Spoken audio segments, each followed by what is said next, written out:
hi chan klom palte tuan bia tial mi kasi ka tial chiami ka tuan bia karua a boy pam hai a chua pi ngam ding tuan bia do ka ngai lo và lấy thil le ning sa nak long asi tua kara to tu kapa na dot na kom chung a kasual pal na let in angan de umi na vel thong in mi sual thianga na ka ser chang kapa kanun nak in tuan bia do ka tial chang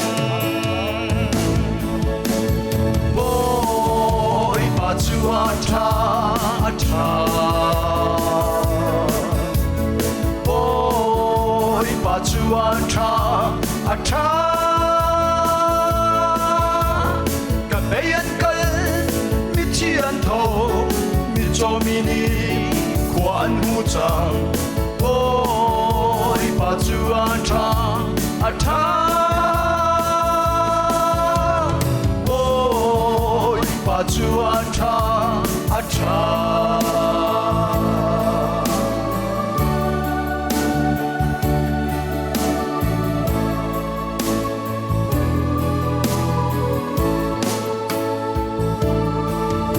nun tam pi ngai khâu ve ding in khi chia ti let laka nun na ka cho ka thon nak nang na si aduril khâu mi taksa a phek mi thiang thlara na ka pek cha ka thin phang lo ka pa amen hallelujah nun nak ngai lo thing la lung na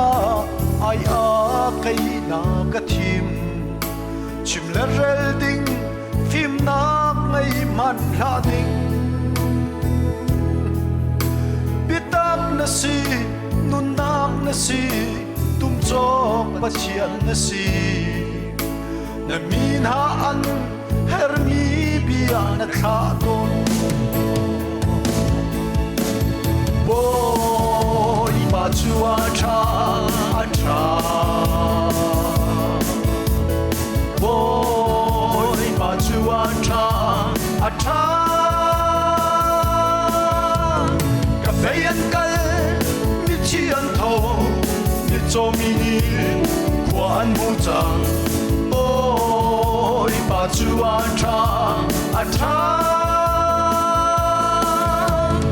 boy pa chua tha tha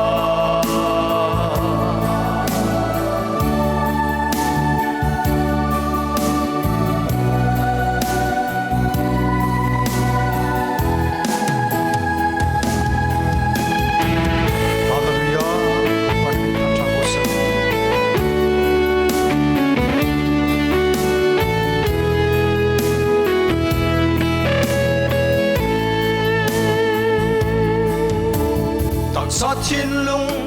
tharau dam na nun na pe tu na si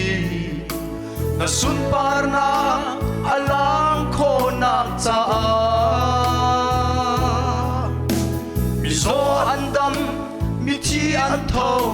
tharau mi an au chang ka pa na sun par nak cha si ko se boy pa chua tha tha boy pa chua tha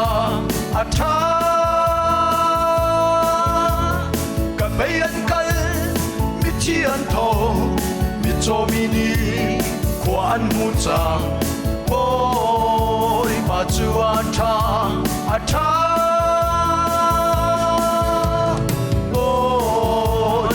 chua tha tha